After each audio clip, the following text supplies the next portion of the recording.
Hello, everybody, and welcome, of course, to the Nexus Rumble. It is your Monday night series every Monday at 20 CET, and tonight I am joined by the wonderful, the fabulous Mr. 500 himself. It is Rich. Hello, everyone. Hello, thank you for having me, Trans. I'm here.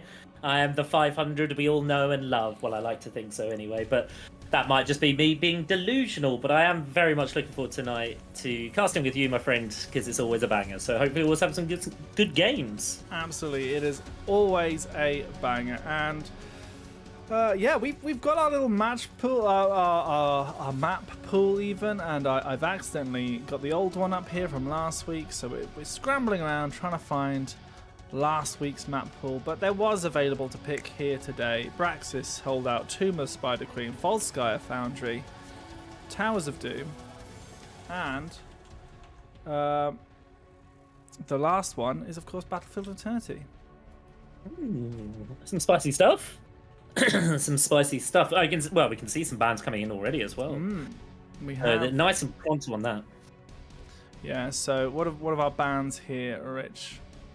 So we got BOE being banned first up by Fururum and no, that's not that's Wiki side, so that's hit the call. Then Fururum and Ahre, with my English accent, is banning Volskaya. So BOE and Volskaya, and now also Towers is being picked up. Yeah, so this is a great one to start. I do love that. Yeah, Towers of Doom, superb map, and you really can get down to a nail-biter. And I think this should be a good match today. We should have some good ones. We always try to pick the best ones in the Nexus Rumble, and I always try to pick out the best matches for you as teams. So hopefully today, here the call might have to step up a little bit, as Fururum and Ahre are a formidable team. And we'll see how this way goes. We've got some fans in the chat here with Farling Faber, Shintaro, and Turtle the Puny Rabbit, all tuning in here for the Nexus Rumble.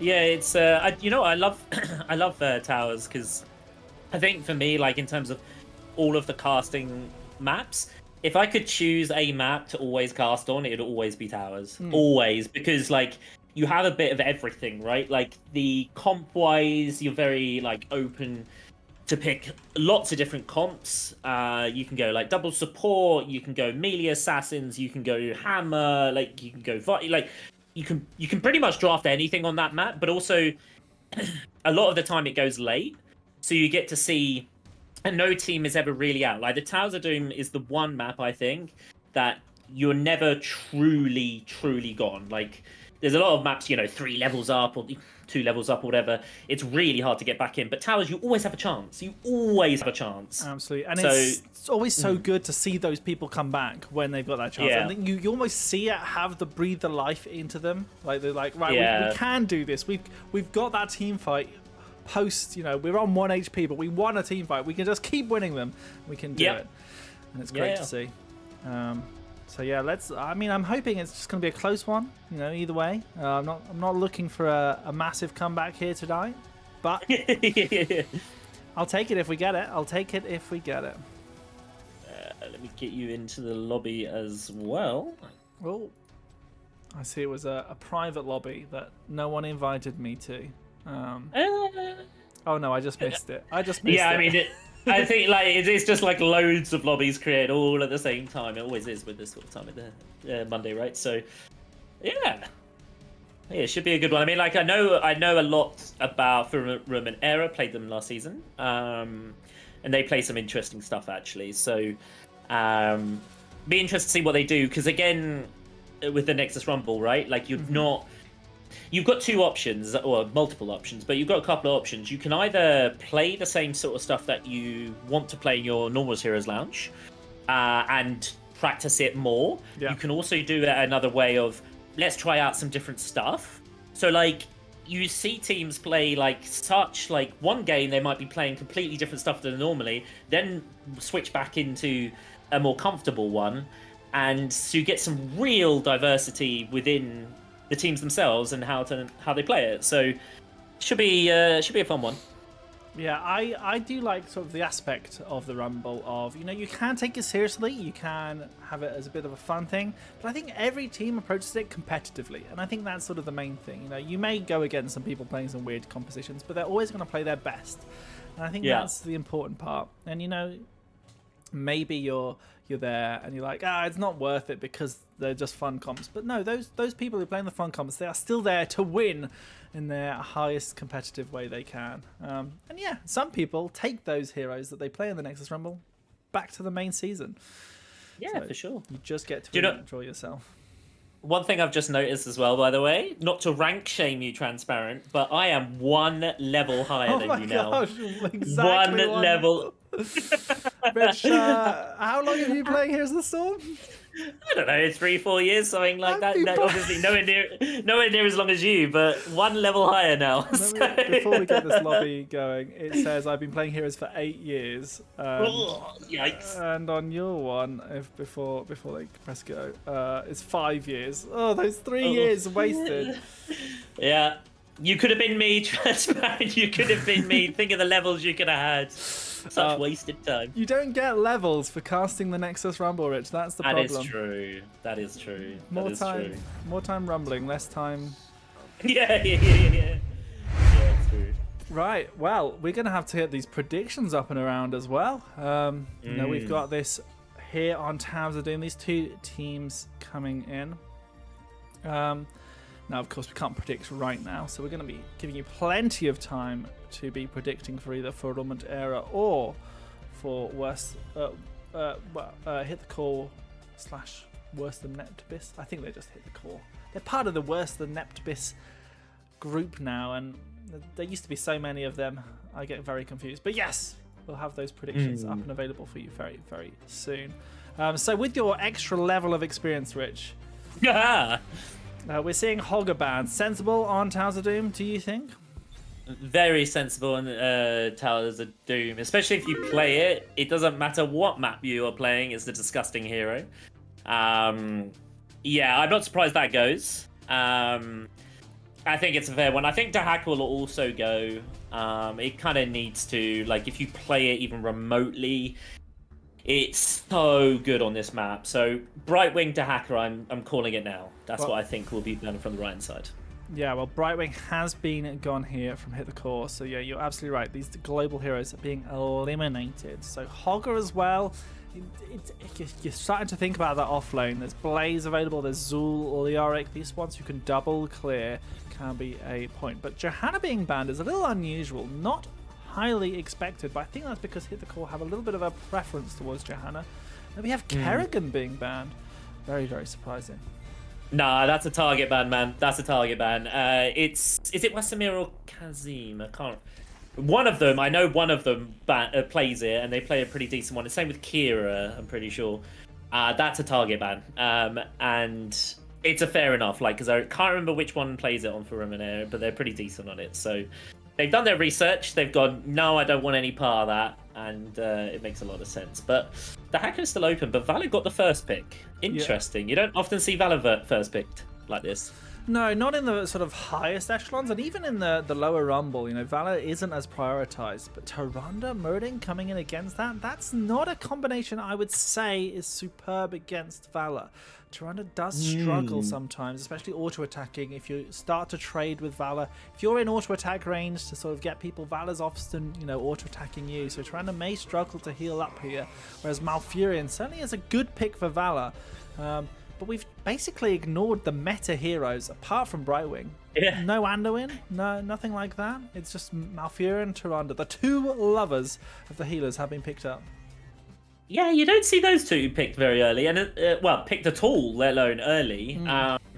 One thing with the Malfurion, though, which kind of makes me worried, is that you pick it early, now you're very susceptible to the dive. Garrosh has been banned. Maybe Stitches would have been more in sync with the Malfurion, but you can combo with Garrosh. But you can now go, especially with the Muradin already, you can maybe get a Falstad, a Genji, a Tracer.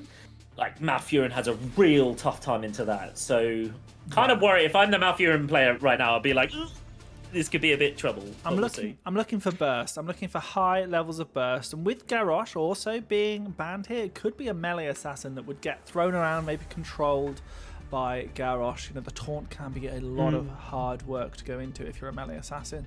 So I'd like to see something bursty there. It's going to be Malthael potentially on that soaking roll. And Gul'dan, not as bursty as I quite would have expected here. So I'm hoping for some real jazzy pick here coming at the end. I mean, I know that the Wookiee is a Gul'dan enthusiast, so I know that's a comfort pick. So I mean, that's also fair enough. But also, Gul'dan gives you a lot of options, right? Insane wave clear. Fear is one of the most busted ults in the game. You're not really locking yourself down. A Nubrak is a great response though, with obviously the spell armor. So it's a tough choice what they're going to go into the last one. Yeah, well, we have here now our final picks, Maiev and Nubrak. A great pairing, by the way. I love the way they can both gap close really, really well. We're making Blaze on top of it all, so it's Malthael in the 4-man, probably? Or Blaze and Malthael. You stick Malthael top, Blaze mid, the other 3 bot. Maybe Tyrande Muradin rotate somehow. It's a tricky one. I'm waiting to see how Hit the Core play this, but this is unusual. Get your predictions in now, of course. I mean, I know, so Isnis is Gucci main, right? So Gucci main does like Malthael. But with this comp though, with that, you know, that double front line, Gul'dan is nice and protected. However, the Furum and Ahre have so much control with Malfurion roots, with Maiev, and Nubrak's endless stuns that it's gonna be kind of rough for them. Once they get in there, they could be CC'd into oblivion. So, I lean towards blue side personally. Well, let's see them as they are here in the game. It is Furum und Ahre, and we have disabled the player names somehow. Oh god, what? I accidentally did the wrong. I always ask you when we get to this point, dude, so you've got no help here. Far too many hotkeys pressing, as we have Kazim here on the Maiev, Fiaware on that Vala, Serena on Malfurion, Ascari on the Leoric, and Vasimir on a Nubrak. And for Hit the Core, on the Gul'dan, we have Wookiee. On the Tyrande, we have Vassom. On the Muradin, we have Phantom Imit. On Blaze, we have Zarakun, and on the Malthael, we have Isnis. So we are in here, into the game, finally. And we do see that Night's Memento. We see AA Vala, so no sort of stacks of any sort from the abilities. So just going to be trying to chunk down these hefty front lines. And there is Isnis getting a little bit of caught out by the damage coming out from Vala and Maiev. Yeah, and unfortunately, Wookiee actually disconnected there, was hurting behind the wall. So whilst that was happening, so they were actually playing with 4 there. Didn't quite hit the pause quick enough, but it's fine. It's level 1. It doesn't mean too much. It's not a problem. So, yeah, it's an interesting one. I like the Vala AA. I think that's the right choice. It is actually an E-build for the Gul'dan. I think they could get a lot of value from Q as well, but I think E obviously has a place. But yeah, nothing too crazy going on at the start. People taking their camps. Obviously with the Maiev, they have a very quick clear with the Nisha. But yeah, interesting start so far. Equally, Malthael, who was of course deceased for a little bit of time. They are the god of death, and they did have one of them. They were able to do the camp very quickly themselves as well. You know, able to have this time because they're not the off lane. They are in the 4-man here, putting on a little bit of pressure, trying to use that. So yeah, they've got their camp, and now the blue team have got theirs. So we'll see who can do well clearing it. And of course, Gul'dan is a clearing powerhouse, but Kazim is not letting the red team have any space as they are trying to CC pull around this red team, but with no Umbral Bind just yet. The red team are safe for now. Yeah, and I think, you know what, one of the hidden parts of the red team we haven't really discussed is all 4 people in the 4 group right now. They all have some sort of self-sustain, right? Gul'dan does, Malthael obviously does, Muradin does just by being out of fight, and then Tyrande is the healer. So, you know, Tyrande does struggle with like sustained fights sometimes if they're getting pressured, but all 4 people have some way of getting their own health back. So the sustained fights is actually going to be really good for them, I think, in the long term. But we do have a rotation here. Muradin does pick up a nice stun onto the Valor, but unfortunately there isn't the burst damage, and instead Gul'dan is getting all sorts of trouble from the Maiev. The follow-up is there, and the Gul'dan does go down. So nice rotation from Furum and Ahre to pick up the Gul'dan kill. Yeah, we may see sort of those similar scenarios happen where someone gets focused and they turn on everyone else. And it was going to be Malthael who was the original focus, and they turned on to Gul'dan, and now they've turned back to Malthael, and Tyrande just wasn't in a position to be able to help with them. They'd used their Allune's Chosen very, very well, but a couple of kills here for Furum and Ahre, and they are putting themselves in the lead. Yeah, half a level ahead now. I mean, that first kill, I don't really want to say counts too much, but a couple of kills going in their favor so far. So they're going to get to that level 7 a little bit earlier, but they're struggling to put too much pressure on in terms of push because of that wave clear of the red team. Like, they've got so much fantastic wave clear. Yeah, and now we see another little fight here as Vasimir went in to try and get a bit of a stun, but it's Isness in the back getting onto Fear, where Serena has put so much effort. They're low on mana. The blue team do have to back away, and now it is up to the red team to think, what can we do with this advantage? We've forced them to Hearth. How can we make the best practice? And I love that Malthael is already at the siege camp as it was spawning. Good rotational work here by the red team. Yeah, like if Malthael can get that done really early, the rest of the red team show in lane, like keeping that XP pushing, it means that they can move on to the camp themselves and rotate, because Malthael doesn't really need anyone to be there. But we do have Maiev on their own camp, and they're doing it relatively quickly, so I don't think they're going to be on time. Both teams take their camps, and we just kind of play it autoplay again, as always at the start of this sort of game. Yeah, I popped up the XP charts, and I'll do that again now. As we can see, Blaze and Leoric, they're trying their best to outmaneuver each other, but right now it seems like Leoric is doing a great job of slowing Blaze down and making sure that they are not quite getting the same amount of soak. Meanwhile, here in the bot lane, we're back to the fight, and both red team and blue team taking this on, but it's going to be a nice route here. Muradin's in a little bit of trouble. The stun's underneath, and Vasimir tries to get the last bit, but it's going to be Valor with the auto attack. Takes down Muradin, but Blaze is here on the side. Everybody on the blue team looking so low, and that is exactly what Malthael wants post level 10. Unfortunately, they're just not able to confirm those kills for now. Yeah, they're getting a lot of value from this Maiev pick so far. The Maiev is really setting up some kills, which is really nice.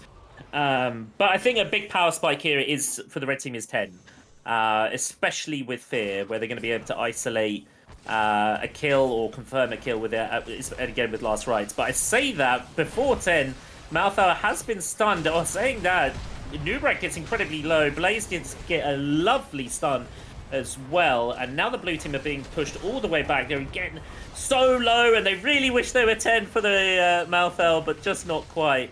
And I think they're going to get away with just the one death. Yeah, Muradin in a little bit of trouble here from the Leoric, but they're able to escape. And I think this is, we're seeing the different impacts that Leoric and Blaze have. Obviously, Leoric has a very low impact pre-level 10 without that Entomb, and Blaze can hit those E's very, very hard. And when the teams were bunched up, like Maiev and Nubrak tend to be, you're going to be getting that additional value from that jet propulsion. So, as the level 10s approach, the teams are starting to even up, especially as the core points are exactly even, Rich. Yeah, we do have a very even game right now. We also have the level 10s coming in very, very soon. And Nubrak does... Oh, that's a nice pickup. That is a real nice pickup. And the Fear is there as well. Now Nubrak is in all sorts of trouble. The E will still be on cooldown, because had tried to use that to save the Malfurion before. And there you go. Nubrak goes down as well. So a couple of kills going over to the red team. I'm quite shocked that we don't see last rites. We do see the Tormented Souls. I was expecting that Isnes was trying really hard to pick up that talent during that team fight to make sure they got the kill quickly on Malfurion. But no, we're seeing Tormented Souls, which actually it might be slightly countered by what we see on Malfurion. We see the Twilight Dream. That's going to be stopping Malfurion in his tracks. making sure he can't do anything. Until, of course, level 16, where Tyrande may be picking up that cleansing talents to remove those silences. Yeah, it's definitely scaling. It's definitely a scaling game. I think both teams are relatively happy with how they scale throughout the game. We also have Haymaker. Interesting. Yeah, that's going to obviously... We're going for a little bit of our power play, a little bit of kills here from Phantomet, but it's a good in-tune from Leoric, and it's seemingly great, but the bunker, the blaze is hitting hard, and the bunker is going to provide a little bit of safety, but Isnes is trying to get so much damage done, and they do manage to keep alive with the Illusions Chosen on top of that. So many heroes coming out, and we are actually having a drop in frames per second. But I'm not sure if it's my connection or not, but we see Leoric goes down as well. 2 for 1 here, but Leoric should be back fairly soon. Yeah, in fact, like Muradin at the start of that fight as well, got away with 35 HP, by the way. 35 HP, that's absolutely disgusting. But here comes all of that sustain, as I sort of said before. You know, the team got very low, but they're all able to kind of help themselves out in that fight. But a lot of ults being used at the same time, both teams kind of collapsing onto each other. And at the moment, they're coming out pretty even. Neither team has had that big wipe going over to each way. But saying that, Muradin, the jump has been interrupted, so Muradin should go down here, especially with the Maya follow-up as well. So nice pickup by the blue team, stopping the Muradin, jumping away, and confirming the kill. Yeah, trying to doing their best effort there to keep them in the fight. But it's a tough spot to be in. You know, you never know quite what's going to be that burst coming through. And Tyrande, although she does have that good single target healing, eventually Valor's damage is going to outpace your healing. And once again, we see the same case here, but it's a double stacked up, and that is Maev's dream. They are able to get that kill. Really good work here from them. Getting 2 kills, and they're looking to pick up Vassom as well. Yeah, the blue team are doing a really good job of diving together. And if anyone's overstaying or overcommitting so far, they're really punishing it. And now, because of all of that good coordinated work, they confirm the bell tower. And I expect to see them just camp up shop here and not really move from the bottom. They don't have the best in terms of like split pushing into another wave. They haven't got like a Sylvanas or a Zagara and Azmodan or something like that. So I think they'll probably just set up shop bottom, get that 16, and just kind of wait for the double objective phase coming up. Yeah, I'm sorry for any image stuttering you're getting. That is part of my game. That's nothing to do with you. I'm trying to work out why that's happening. So hopefully we can resolve that before the end of this game. But as we see now in this teamfight, Blaze is stuck right in the background. They're using Bunker to survive for a little bit longer, but Isnes is here. They are stuck right next to that bell tower, and they have to go forward. They have to try and push into the enemy team for a bit of sustain, and that's paid off because Maiev is the one that's gone down here. Vassom a little bit of trouble from all these minions, but minions are just things that Tyrande can auto-attack. They are more than happy to be in this place, and despite them being a level down, they are able to take that team fight. However, Valor got the shots, and perhaps that's what matters at this stage in the game. Yeah, and they're trying to cap this up their objective right now. Nubrak is so low at the bottom, so I don't think blue team are really in a place to go in. But Leo has, using the trait value well, but anything more could be a real problem. But Nubrak does really well with that stun to stop that follow-up from the red team to get anything more. That could have gone really, really bad if the Nubrak hadn't hit that stun. But it is what it is. They trade, they get those towers. Red team get that XP to get themselves back in the game, get that level advantage removed, and we carry on as before, 27 to 25, incredibly even. Yeah, I mean, 10 kills to 7. Both teams are level 16, and well, now Blaze has gone for the heat treatment, so to try and heal up using that a little bit more. Unusual talent with this build. But, you know, every little bit of sustain helps, and they are being surrounded especially so. So, pop their bunker right now, and they're stuck in there, and they're looking to try and get out. Out comes the heat treatment. Are they going to be able to heal up a fair bit? And they do get there, but Leoric gets that last chunk of damage from their spectral hand build that they've gone for. Really ripping the life out of Blaze. Yeah, nice rotation again. Like, they're just, like... The blue team have done so well of when they've committed onto a kill, they've pretty much always got it, and they've always been there together. Oh, a fear is used very, very early there. Nothing really comes from it, so a big cooldown used for no real value, especially with the next objective phase coming up. It's going to be a bit scary for the red team now to fight over this one without fear, because fear is a big deal for them. Oh, it's such a big deal, especially against this melee-heavy team with the Maiev and Nubrak. They are pushing those apart, pushing Malfurion away. It really can change the tide of the fight. And here we see a Nubrak in a little bit of trouble. Fear on top of that could have guaranteed that kill, but instead it's going to be Phantom Minute, who is a low hero, and that means that Malthael had to go in trying to track the heat, but they are in that cocoon and they will not have their heroic once they come out of here, and it looks like it's getting lower and lower. Out comes the Twilight Dream. It's superb. It's a double kill here for Mundera. Yeah, a beautiful Anubrak play once more, just to completely negate that, that pressure, like that dangerous moment that was going against them. Love to see that, and because of that, they get 2 kills. They're now going to cap this. Leo in the top lane has stopped Blaze actually capping theirs, so it looks like they could actually make a play to go on to another top one. Well, Maiev is going, Valor is going, so they are rotating up, so they could actually get all 3 here. Yeah, I mean, it's a worthy play. Ascari making the correct decision here. Oh, yeah. It's a gamble that paid off. They could have easily happened the other way. If red team had won that team fight in the bottom, they'd have had to give up both of their top ones as well, but it's paid off here. The blue team take all 3 altars, lowering the red team down to 15 HP, being 10 behind themselves. Yeah, it's starting to snowball. It's getting that way. They're still in it in terms of level wise. They're not quite a level down, but close to.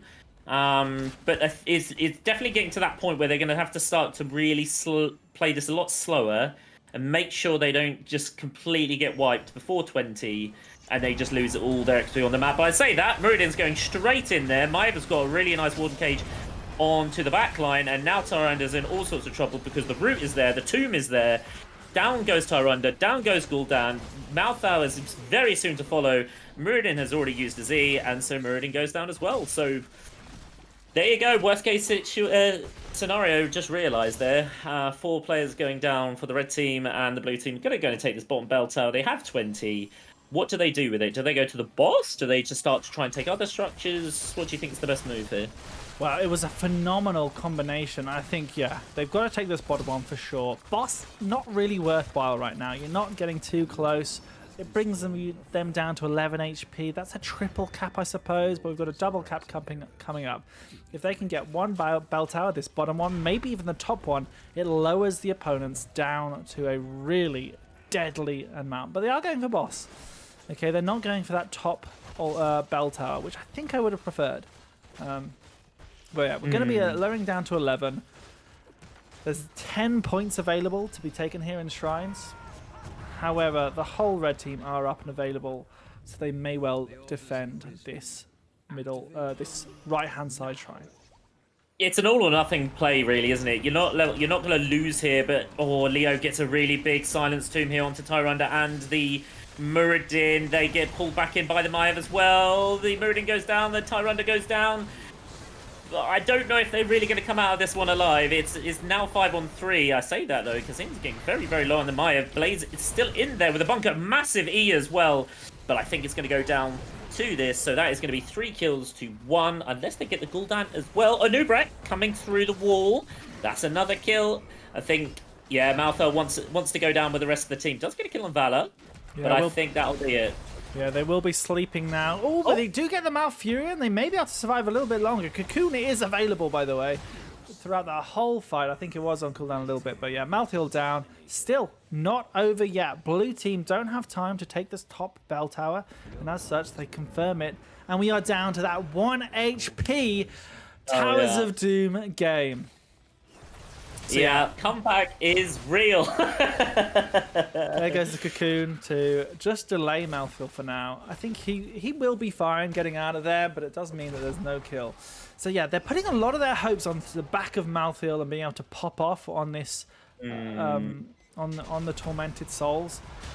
And getting another kill here could be really handy. However, stuns are available. There's plenty of minions around. The owl comes out. Innis is falling lower and lower. They have to pop their heroic just to get some extra mobility. But 2 kills at this stage could be the key for coming back into the game. Now, blue team have done a really good job. When they're using their heroics together, when we have the Entomb, when we have the Twilight Dream and the Warden's Cage all used together, sort of one after another, the red team are not able to do anything about it. However, right now, they're just getting picked off. Superb work here done by the red team, keeping that pressure up. Yeah, they're giving themselves a chance, right? Like, if you get these kills at this point in the game, the death timers are so long that you can start to really whittle down those structures. And now they have that structure lead. They need to get these next 2 objective points. Obviously, the one thing with only having 1 shot left is you cannot give a single thing away.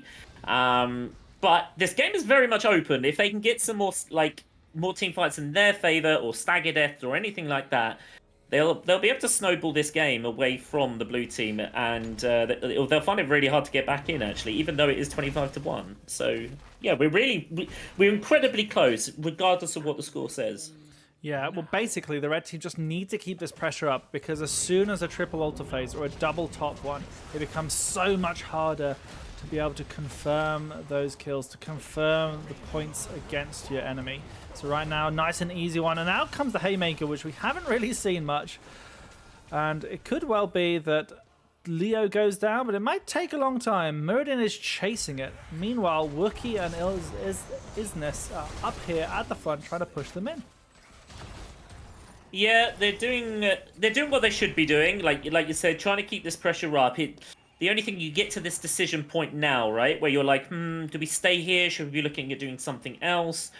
I think it's the right choice. Stay here. Let Blaze start to push these other lanes out. Try and set themselves up for, a 5 cap, 6 cap later on. But for now, they just need to stay calm, stay together, and just keep themselves with the advantage they have. Just keep it. But they are looking for a fight. Muradin is definitely looking, especially with this Haymaker. Yeah, so they are looking around. They're trying to think what they can do. But the ultimately thing is, there is nothing to do on the map right now. All blue team want is this bell tower back. And so the fact that Blaze can just freely clear mid and bot should be what they're doing. They're not looking for any fights. Leo is up as well. If red team can just keep defending and Wookie clears those minions, they are going for the fight. But instantly we see Tormented Souls cancelled by that beautiful cocoon. No heroic value there. Meanwhile, the Blaze stun comes out. Muradin goes down as the damage from Valor is just shredding through them. However, Bunker is there, available to give a little bit of mobility to the red team. Blaze still finding it hard, goes to sleep from those roots, and that's exactly what the blue team wanted. They wanted this team fight because they are better together. Their heroics combined together. They can take these big team fights. Red team were getting the 1-2 pickoffs, but right now it's just too hard, as with 5 members to 3, the blue team are beelining straight for this capture point. It doesn't matter how many bell towers they have. They can take down the heroes. They can channel 1 point. It is enough to win this game. A full team wipe eventually happens, with the resurrected Malthael being the sole survivor. Tormented Souls up in 6 seconds, but that's just going to be too late, as the Entomb is the nail in the coffin here. GG, well played, and Furum and Ahre take game number 1. What a game. What a game. That was a great game. Really close. It could have definitely gone either way throughout the game. Yeah, really good one. Really, really good one. I think I called it at the start. I did prefer the blue team's draft. I thought their draft had a lot of ways of dealing with the red team's draft. Yeah. But damn, that Malthael damage that did come in. Like, when Malthael was not CC'd down and just died, Malthael really went crazy. But yeah, the blue team did really well at keeping that to a minimum. Yeah, I would have much preferred red team to really play patiently. I know they're trying to force the issue at that point, but the next altar was bot. There wasn't a lot happening. Blaze could just keep clearing those top waves, getting the pressure in, essentially forcing a potential 7 cap later. You are playing for every single point, and those team fights, you don't want to have to take them until you have to, if you're in those scenarios. And for Romanera, they were happy to take a team fight right there and then, because yeah, they had nothing to really lose too much. They could just go for it, and they had all the available talents. You know, looking at these heroics, Entomb, Cocoon, the Warden's Cage, the Emerald Dream, and even just having the Rain of Vengeance to top it off. You know, someone inside those scenarios is just not going to be moving. They're going to have silence. They're going to have roots all on top of them for a long time. That mobility that Malthael had to have using Tormented Souls just wasn't going to pull them through, especially when a Cocoon is just going to shut them down at any opportunity. So they either needed to bait out Cocoon earlier, or they needed to try and think of a different general macro strategy to try and pull the team apart on the side of the blue team. Yeah, I completely agree.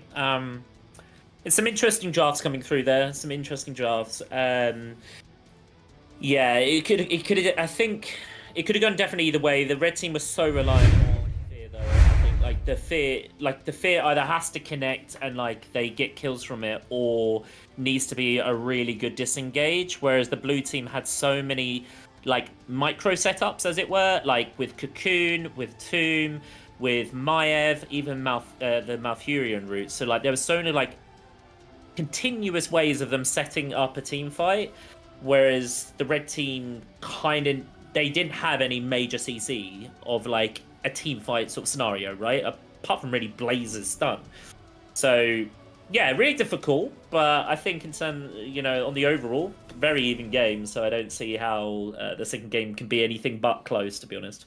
Yeah, well, let's have a look as we check out the match lounge to see what we've got. We've got first pick being picked here by Hit the Call, so map pick is going over to Furo Mondera. Now, we did have some discussion recently after the first Nexus Rumble this season whether we should change it so that it's first pick, the choice of first pick or not, or whether it's just whoever didn't pick the map the first time picks the second one. But after some discussion from the players of the Nexus Rumble, we decided to keep it as whoever loses gets the pick, first pick or map pick. Does mean that sometimes people don't get a first pick, people don't get a map pick, but I think if you lose the first one, you need a little bit of a pick-me-up, a little bit of control to come into the second game. So that's why we've continued with this, and so it is going to be blue team picking this. So we're still going for one, but we'll see if anything changes here for them. Of course, we have Braxis Holdout as the potential map, and it is going to be picked up here by Furo Mondera. So they could have gone Tomb, but we're going Braxis instead. Rich, strategies for Braxis Holdout. Have you got any in your back pocket? I do like a bit of Braxis.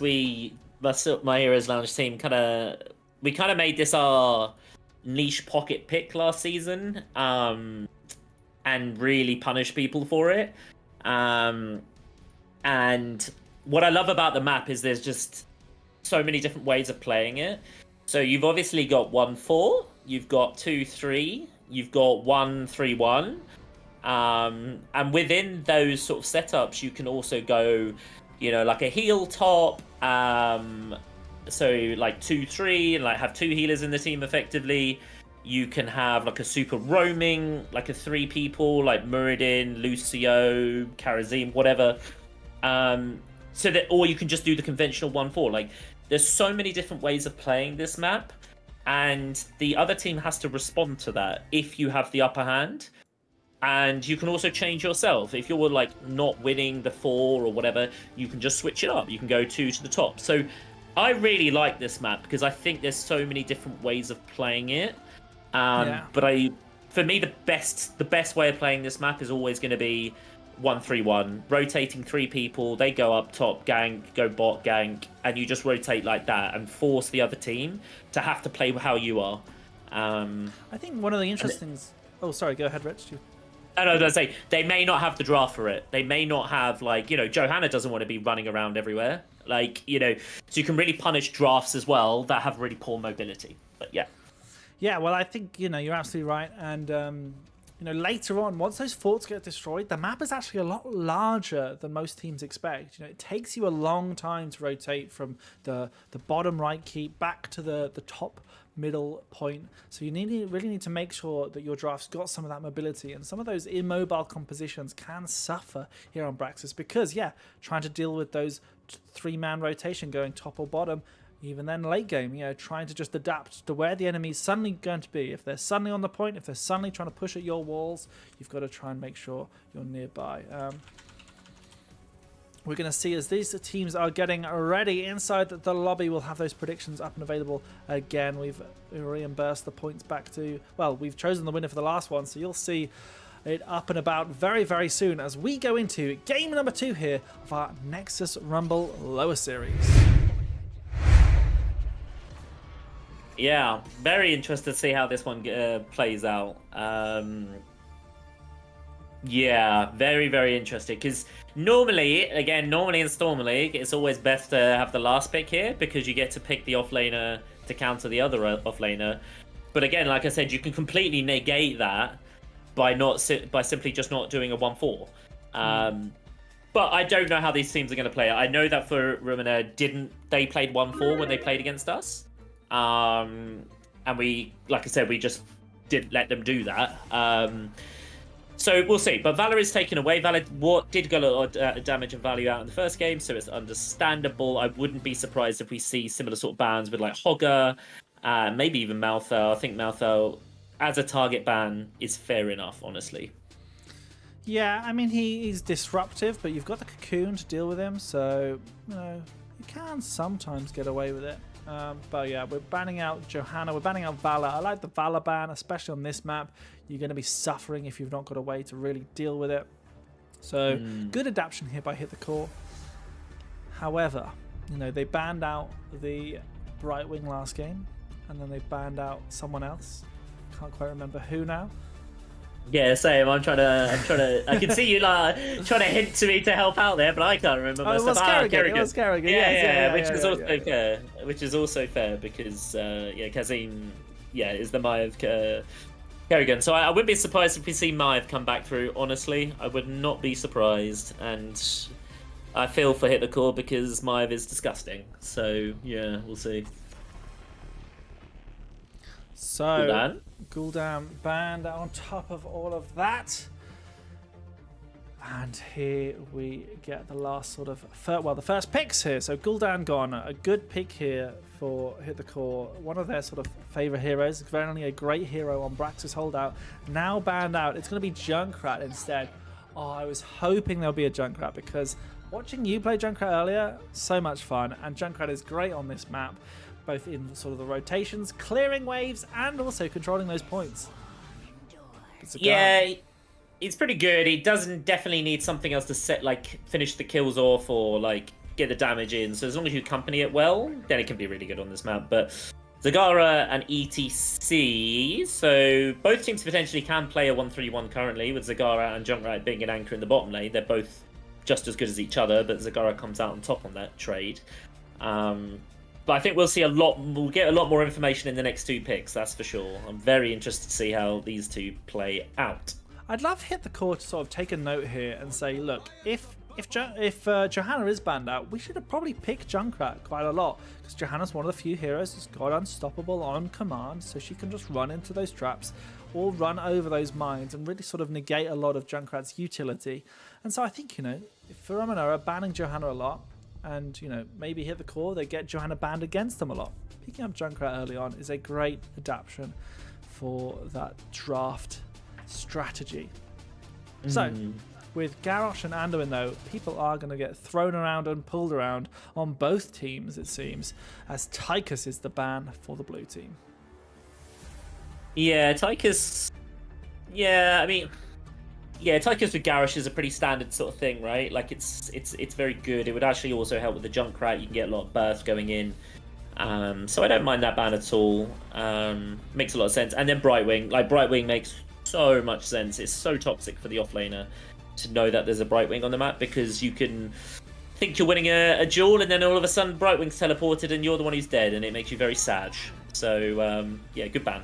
Well, I was thinking of other mobile healers, and in fact we get the complete opposite. It's Anna and Chromie coming in here for Ramondera. So Anna here to do a bit of nano boosting, or potentially, of course, Eye of Horus, seen a little bit more these days in competitive thanks to Ixir. But Yeah, Anna will do a little bit of sleeping, perhaps on Garrosh, but is going to struggle with the Junkrat. You can get those root cleanses a little bit later, but there's also the stuns to watch out for, as we do have Misha and Kel'Thas being a good combination for those late game team fights. Yeah, and yeah, at the moment, the thing is that Anna hasn't really got anything that's going to... Well, at the moment, we've set the draft. Anna hasn't got anything to worry about in terms of someone sprinting her. It's only Garrosh, right? But then you can keep your distance relatively well. So it can also be a pretty nice setup for the ETC and then the grenade on top, etc. So, yeah, pretty even, I think, draft-wise. We have definitely... 100%, I'd be shocked if we see much rotation here. Neither team has anything that of any note that's going to be able to rotate very well. So it's going to be just a 1-4 game style. Yeah. I think I prefer the right team, honestly, with the Garrosh. I think if they can get that Garrosh into Anduin route, into Kel'Thas, into Junkrat, even though it's like a double mage setup, I think they could farm quite a lot of kills, because ETC isn't exactly the tankest of guys. So yeah, I think I'm giving it red. Well, as you can see, overlapping me on my left here, we have the predictions still up and available right now. Hit the core only on the 12% of predictions, so now on to 6%. Hit the core, definitely have a good opportunity. People don't trust me. To win this. So definitely get your predictions if you think they're going in, as we go to game number 2 here. As we press all the hotkeys, the correct ones this time, we have here on the blue team, for Rum und Ahre, we have Kazim on the Anna, Vasimir on the ETC, Fierwehr on the Chromie. I'm going to do everything in a German accent. Sarina on the Zagara, and Ascari on the Imperius. And on the Kel'Thas for hit the goal, we have a Wookiee. On the Rexar, we have Zarakun. On the Garrosh, we have Phantom Imit. On the Anduin with Vasom. And on the Junkrat, we have Isnis. Yeah, so we've got a 2-3 split here. So they're relying on Chromie to do that clear at the bottom. And they're instead going to go for a little bit of a Siege and Jewel combination with Zagara and Imperius at the top. Yeah, and the red team now need to think about responding, because this is an infest, which I am absolute an infest enjoy, by the way, Zagara. So this Zagara and Imperius are going to get a lot of push. So the red team now have to do this equation in their head. Do we outpush in the bottom lane more than they push in the top lane? Definitely not when a Kel'Thas dies. I didn't see what happened there, but that's not going to help things. We caught it, Rich. We caught it. Yeah, Vasimir, I think, got thrown by Garrosh, but was able to come back around, interrupt the assassins who had positioned quite far forward on the red team. And so they pushed them forward, got them stunned, and Fearware was able to mop them up. And I think it was the Chromie clone auto attack that went all the way through and followed them back after being pulled out by Anduin. Yeah, very well done here by the blue team. And I think Junkrat may have been able to get the kill, because I don't know if I believe the mine does do damage and may have been able to get ETC, but here we see a good bit of damage coming out here after the interrupt from Junkrat. This is what the red team should be doing, getting these kills in this 4 versus 3 fight. Yeah, I mean, certainly from the blue team, I don't want to see them go past the wall pretty much. The red team don't have the biggest push. They have an okay push, but their whole job here is to simply stay alive and stay defensive and let the Zagara push top come through. They haven't got much push in the top at the moment, so Rexar's doing an insane job at keeping this to a minimum. But the blue team need to definitely trust that that push is going to come through, because it will start to really spiral. But we're a little bit of a standoff at the moment. Look, Blizzard, you've added the Reservoir of Hope stacks on Oriole. Why haven't we got Infest stacks on level 1 on Zagara? We want to know exactly what's going on there. But yeah, now they finally got to the wall, and they've been able to do a little bit here. And they are starting to win things, but it is when these beacons come up, that is when the main choices have to be made. Because red team, they can try and get some siege in the bottom here, and they are getting there eventually. But surely the blue team will slowly get themselves some value top. Meanwhile, surely, red team have been doing a great job at the bottom here. Yeah. I love the Wookiees just sort of focusing with their living bombs and their flame strikes to try and take these buildings down. Yeah, they are actually out pushing the top, which I am very surprised at. Like, I honestly thought this would only go one way. But however, Rexar now has no mana whatsoever. He's very low as well. Has just got a tap, thank God. No mana, no health, and no bear rich. Yeah, it's looking pretty sad for the Rexar, but no, they're doing such a good job. To only have lost one tower so far is kind of insane. But Junkrat goes down, in fact, to the Chromie, so blue team now have both points. Rexar again still struggling, so looking pretty good for the blue team. I think the red team either have to think about, are they comfortable with this, or do they now need to switch this up? Because it's not going their way as current standing. Yeah, I think they really wanted to take this bot camp because they kind of acknowledged that they're not going to be able to get that siege onto the fort. You know, they can get the front wall quite nicely, but the fort is just a little bit too far for them to get easy siege on. So they needed the camp. They were able to take it, but Vasimir has been doing a fantastic job because him doing superbly, able to heal them up as well. And they got 92% on this beacon progress. I think they would have loved to have got the 100%. Would have made it a lot easier for them, but still, they've got to try and clear out this bottom camp. And Chromie doing that without being W build is a little bit rough for them. Every W needs to be on this wave. Yeah, big time. We did have Kilthas coming back now as well, but in the meantime, the blue team are starting to really push onto this top fort, and the objective is in that top lane, so that top fort is going to 100% go when the objective comes through. But there's a really nice boot by Junkrat onto the Ahre, and it gets a really good sleep dart onto the Garage, so there's no follow-up to be had. But here we go, red team now finally pushing onto this fort, and they can start to get some structure damage themselves. So very even. Neither team really care too much about changing up. I think they're both relatively happy with how it's going, and I get it. Yeah, but as the minions are taken care of, red team are starting to have a bit more of a problem sieging up this far into the lane. You know, blue team have not got a problem when it's just 2-on-1, but 4-on-3, it's a little bit tougher as Chromie can clear these waves out and Vasimir can guard away the assassins from here. Oh, it's a good throw. Vasimir does have the power slide available and they are able to get away, but with 300 HP they're healing up as much as they can with that E, but it's a superb sleep on 3 of them. Still, Zagara goes down in the top lane. Sorry, was there a little bit of too much of a sacrifice trying to get this fort down? It's got barely any HP, but the minions are focusing the minions. As I click on here to try and see how much it's got 82 HP, Rich. Wow, I didn't see it myself actually, but you can only presume it's one of those where you really go for it. But Garrosh has actually gone right past this fort. There is a slowing sands from that Chromie, and the fort is going to finish off the Garrosh as well. So both teams really diving for these kills and going for it. And neither team quite yet able to finish up this objective. The ETC is looking for it now, especially with the Garrosh out of play. I think this is about to switch over to the blue team. And we could see the snowbally factor that is Braxis start to come into fruition. Yeah, so I'm going to click on Zagara. We're going to press the buttons and we're going to try and see how much infest damage. They've got a bonus 26 26%. Oh, Jesus! Infest damage. Infest damage. Yeah, no one heard anything else. I don't know what those get up to with their brothers and sisters, but as we see them push in the top lane, we can see that infest bonus is around those ranged minions. However, Zagara has left now the top lane. Yeah, and the thing is, though, red team do have pretty good wave clear, to be honest, actually. They've done a really good job of already clearing up a lot of this Zerg wave. So even when they do lose it, they're doing pretty well. But Rexar loses Misha once again. Really nice sleep dart. Don't think anyone's got anything. Oh, it's just enough poison damage. I think that, you know what, that's going to be like a 5 overkill, right? Like, I think that's going to be last tick. That's disgusting. It looked fine, but then Night Terrors came in with that 8% damage on waking up.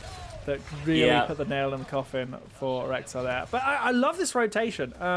Yeah, and I think you're sort of calling out how red team had good wave clear for the Zerg. And that's often not the case when you pick Junkrat. Often you see Junkrat paired with an auto attacker, another sort of person who does poke damage. Junkrat usually fills that mage role. So pre-10, you're usually not having the Riptire that can help clear out the Zerg. But with Kel'Thas, it was no problem at all. As we have Rexar popping their heroic in the top lane, but we're looking at the bot one right now as Vasimir is falling lower and lower, but the slowing sands giving them a great bit of escape. Yeah, very, very, very even thus far. We actually have a Pyroblast, by the way. You don't often see that too much, so that's an interesting one. Definitely the aim towards Ahre. If Ahre gets any relatively low in any shape or form, they're in a big trouble. But massive slowing sands coming through, really stopping the Garrosh being able to come down. The Moor is on the Kel'Thas and the Anduin, as Junkrat is also being killed by the ETC. It's starting to really go bad for the red team here because the blue team want everyone, but they're not able to get the Anduin or the Junkrat. So it's just 2 kills, I say with just, but 2 kills could have been a lot worse. Could have definitely been a lot worse. And we're seeing sort of the draft expertise here from Furum and Ahre. This is Agara making sure they can get that siege damage done really quickly, really effectively in these opportunities, has opened up the map. But just as I said that earlier, this map gets a lot bigger once those forts are down. It's such a long way to get all the way to sieging these keeps. It's such a big amount of the lane. And it's quite easy for red team to be able to rotate down and punish that. So will the Zagara be able to get the same amount of value now that those forts are down? Or will the red team struggle without their healing wells in these team fights? Brax's holdout has now completely changed, and it is all about these 5v5 skirmishes. Yeah, you do get to that point, and Garrosh has actually picked up the Imperius here, thrown him back around, and now the Imperius gets stun locked, goes down, and they could look for more because the blue team has stayed here. The Slowing Sands is there. The boars come out. I don't know if they're going to be there in time. Garrosh gets a nice unstoppable to make sure that they're not pushed away, but there is a time trap from the Chromie to stop that going any worse than it already started up with. So big kill allows the red team to get a little bit of XP back, and they can start to push in the top lane. Yeah, so they're going to start doing this. Chromie's helping to clear it out, but we now do see Zagara stuck with them. You know, they can't push out forward. They have got more. They've not got Nidus network. It's none of that global shenanigans, and as such, Phantom Mimet is really trying to put the pressure on the front line as well. So they can afford to be 4 people. As we see the throw on ETC instead. Perhaps not the hero you want into your backline, as there's a really good backline. But here comes the stun. The light bomb does interrupt Vasimir, but everyone on the red team is so low right now, and they're getting picked apart. Meanwhile, in the back, Vasimir still goes and bullies the Junkrat. And I can't believe the tip of Imperius' spear goes right inside the Anduin, picking off another hero. Great stuff here for Furum und Ahre. You only need the tip, Trans. You only need the tip. Yeah, it's a really good fight. Do you know what the big thing actually so far is that Garrosh is coming in, and Chromie's just literally putting the Slowing Sands either on Garrosh or just behind. And it means that no one else can follow up Garrosh. Also, Garrosh, if they do go in and take too much damage, they can't get back out. So the Slowing Sands is really, really helping them here. I think, they're actually going to go for this. Garrosh goes in onto the point. We're going over the boss. The Moor is absolutely massive. Onto the Junkrat and the Rexar. And the Misha is there as well. Junkrat is coming in. Boops them away. Everyone's moving in. ETC's going to go down. Chromie's still on there as well. Anna's going to get picked off. I can't believe the red team got that. That's insane. Wow. As we have a healer on healer battle here at the top. Bassam gets it. God. Red team able to get that. I thought it was an insane Moor. Insane. I thought the Moor superb, making sure that Junkrat was not able to use their mine to get any value. But no, it didn't matter because Garrosh stayed on there for so long, able to sustain themselves. And Anduin coming in last minute clutch to be able to heal up a few heroes on the side of the red team. But honestly, Junkrat positioning forward, booping themselves off the point, felt a little bit comical. And honestly, so well done here by the red team to be able to take that. It's a panic stations all round at the boss, but they called it a throw pit for the reason, and just because tensions get so high. Yeah, I mean, the blue team was so far ahead that it's kind of... all it's done is level out the game a bit, right? So the red team, if they lose that, they could really be losing the game right now. So it's a big moment for the red team because it's allowed them the space to get back into this game. The levels have been... the XP has been leveled out. And it looks like we're going to be fronting up again. Both teams both 15, so there's no real advantage. I think it definitely is... Garrosh on the Slowing Sands, unstoppable used. Anduin has to use a pull as well, so now the blue team are going to start to try and force the issue here and seeing if they can get anything more. But it's kind of hard into a Junkrat when you're trying to follow up. So looks like they're backing off. Yeah, I mean, a beautiful route from Anduin as well. The double route getting so much value, but out comes the Riptire. It's... Oh, Imperius gets a really nice schlong onto the Garrosh. The Nano has been used on the Chromie in the backline. Again, more massive once more. Junkrat and Anduin. Everyone's split all over the place here. Junkrat is incredibly low. Trying to get that kill on the Ana before they go down, but no, Junkrat goes down.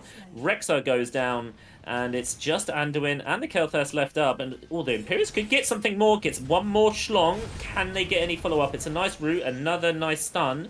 Here comes the Zagara, where they get the kill. So now what do the blue team do? They get a 4-man wipe. It looks like they're going to do the hard camp, and I guess push in the bottom lane. Yep, so they are really trying their best here to make sure it hurts. And the blue team just getting that basically a wipe here are going to be opening up the map. The beacon's activating right now. It's a perfect opportunity for the blue team to put on all that pressure and force the red team to choose. Do they contest the beacons or do they let the waves come in? Now, Kel'Thas can clear fairly well, but a double camp is going to be a tricky one for them, especially when they're sleeping on the job. The Garrosh has actually found the Chromie here, but they're kind of splitting the damage. Junkrat was going for the Ana, and now here comes the Riptire.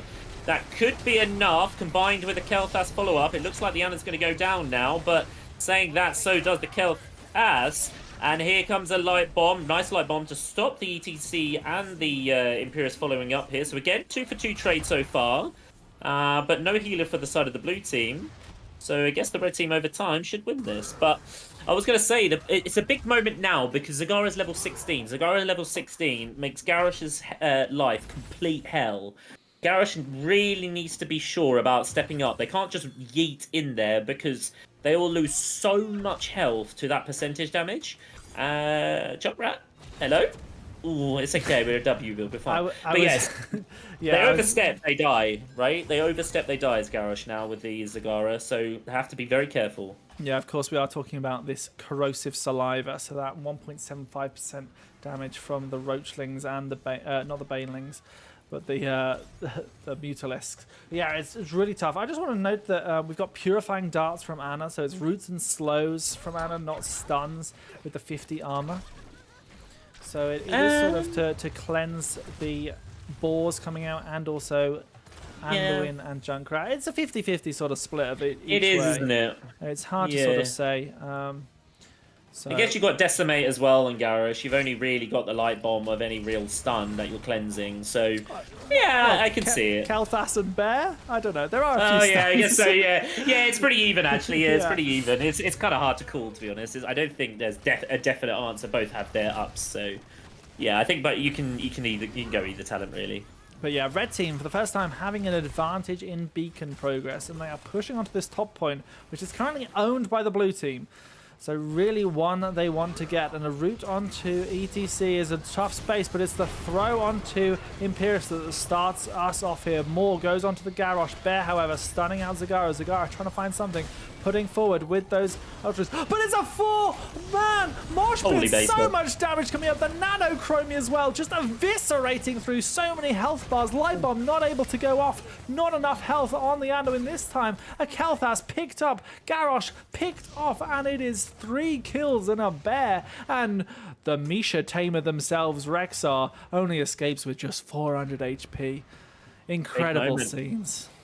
Yeah, big moment. I think we, you know what? We just saw the MVP moment in the game, and it wasn't the mosh. It was the use of Eviscerate, by the way, Transparent. Big fan of that. Very, very nicely put. Very, very nice. But no, the mosh was huge. Absolutely huge. And that's the power of the mosh, right? Like, if you get it off, it's so bad for the other team.